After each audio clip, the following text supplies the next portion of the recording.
Okay, ES inverses. So by now you've taken it once, and we want to make sure you're going to pass it on the second go. So make sure you're copying this down, writing down everything I write down, and pause it. And if you're in class with me as you're watching this, ask me questions as you go if necessary. So find the inverse, restrict the domain if necessary. Well, when is it necessary? It's necessary if you ever see x something squared. And actually, that's not. X minus h squared. You could see it in the question, or you could see it in your answer.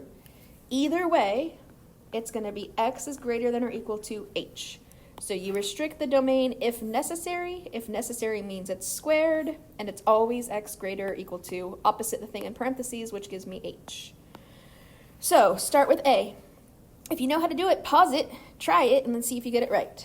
So we've been doing the dots where we write down what's happening. If I plug something into x, what's the first thing I'm going to do? Well, the first thing I'm going to do is going to be add 1. And if you can't see it, plug something in for x. So here I plugged in 2 for x.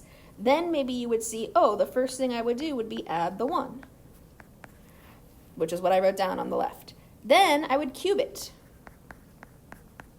So cubed. Then I'd multiply by 3, and then I'd minus 7. Then we make our list.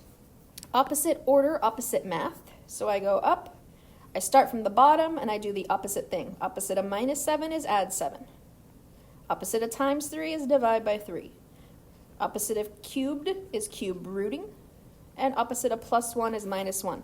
My list is in the opposite order, and it's the opposite math. Now, notation. This is F inverse because the equation was F. I put some space and I start with an X on my paper, and I do the red list in the order the red list is written. So I'm going to add 7. Then the next step happens to everything that's already there right now. So it's all divided by 3. Then the next step happens to everything that's there right now. So it's all under a cube root. The next step is afterwards. So the minus 1 is after. The exponent is a 3. 3 does not require that you restrict the domain, so that's the answer to A. Pause it if you need to see it longer. B, start making your list of what's happening. If you need to, plug something in. First, you would minus the 1. When there's a big root, think of it as all being in parentheses. Everything under that root symbol is in parentheses, so you have to finish that first. So divide by 6 next. Then do the 5th root, then the plus 9. So pause it and make your opposite order, opposite math list.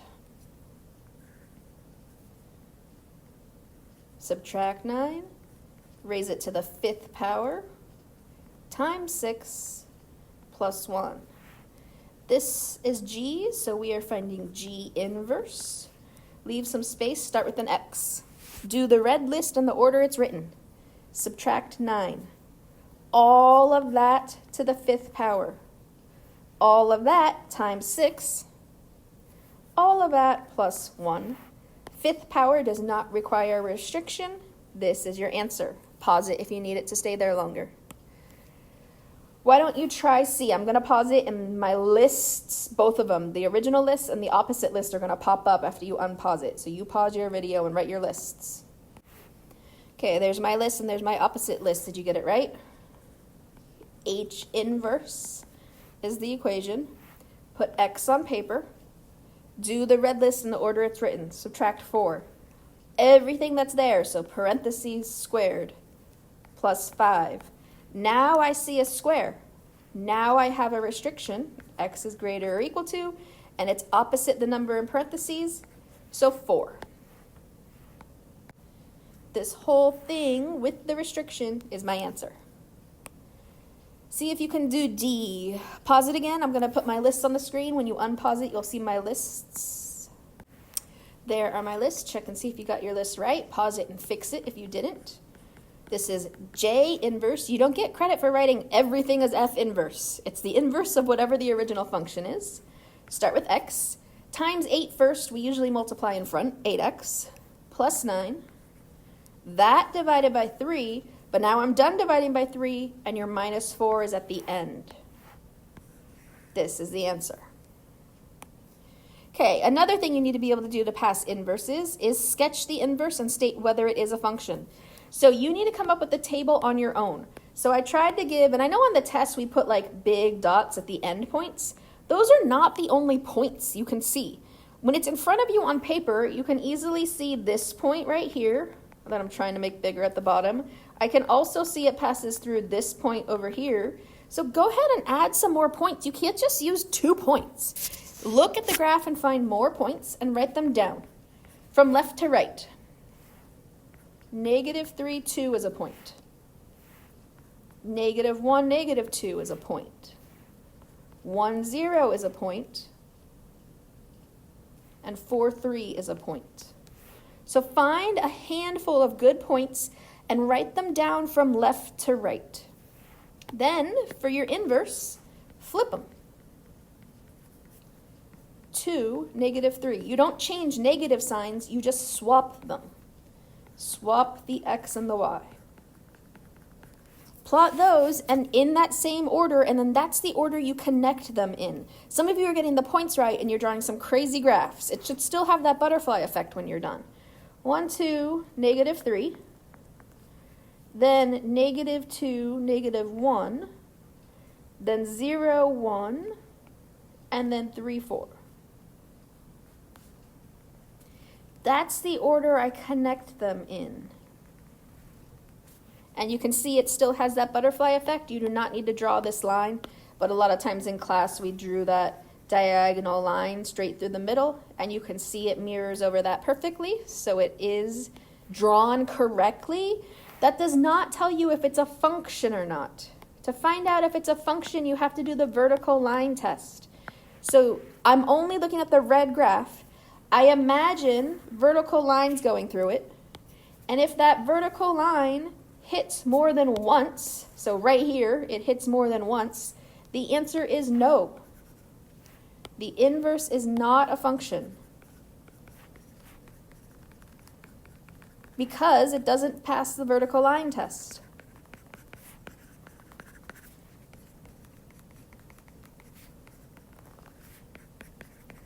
The butterfly effect is not how you check and see if something's a function.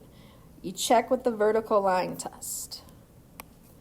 Okay, proving inverses is the final thing you need to be able to do to pass this skill. Remember, to prove something's an inverse, you're going to do the table, and you're going to do f of g of x on one side and g of f of x on the other. Actually, this was not the reason most people failed. Most people did pretty good on this, but you need to do good on it again, so let's practice. So f of g, so I'm going to start with f, 3, and I'm going to plug g in when I see an x. Plug all of g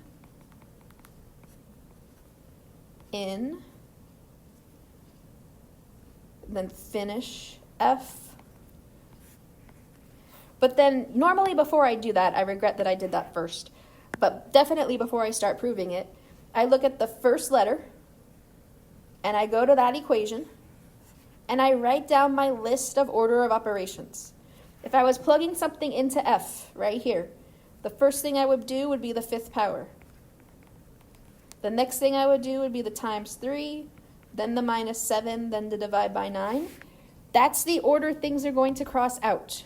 One thing crosses out at a time in that order. You don't flip the order.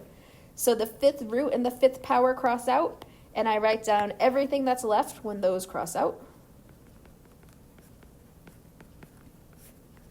Then the next thing in my list, so I did the 5th power. Now I'm on the times 3. Times 3 divided by 3 crosses out, and I write down everything that's left. Next thing in my list is the minus 7. Plus 7 minus 7 crosses out. And the 9s cross out last. This is the only correct order. This is the only correct way to show f of g of x. See if you can do g of f of x. I'm not going to talk the whole time. I am going to make my list first. So for g of f, I'm looking at g, and I'm going to make my list of the order of operations. I plug something in, times 9, plus 7, divided by 3, and then the 5th root. Remember that root x is a big set of parentheses. So see if you can plug F into G. So start with G, and I'll make my root symbol longer if I need to in a minute. When I see an X, I plug in F.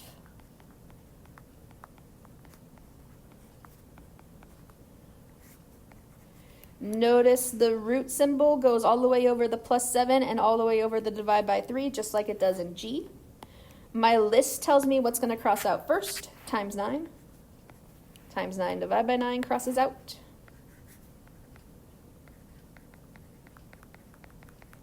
Make sure that root still covers the whole thing in this example. My list says +7 crosses out next.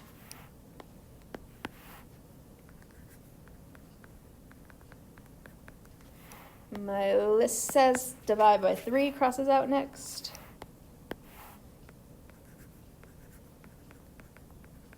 Then the 5s will cross out, the 5 root 5 power. And you write the sentence correctly at the end to get full credit.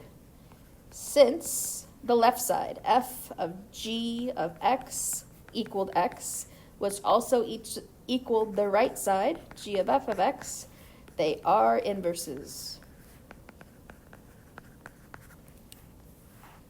Done.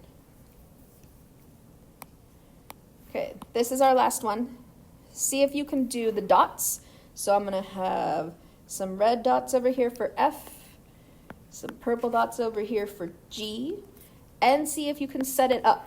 So do F of G of X, correctly put G into F, and then do G of F of X. So I'm just doing the top of the table and the dots. So I'm going to pause it and I'm going to show you my answers. You pause it if you don't want to see the answers yet.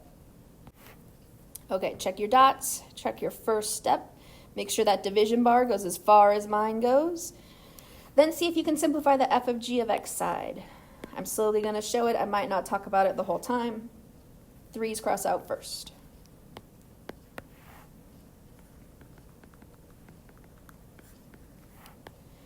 Then my list says it's the 4s, which mathematically, that makes sense. -4 plus 4 is 0. Then the 6s, same thing on the other side. Follow the purple list. The 6 is first this time. It's never the same order. It's actually the opposite order. Then the 4s.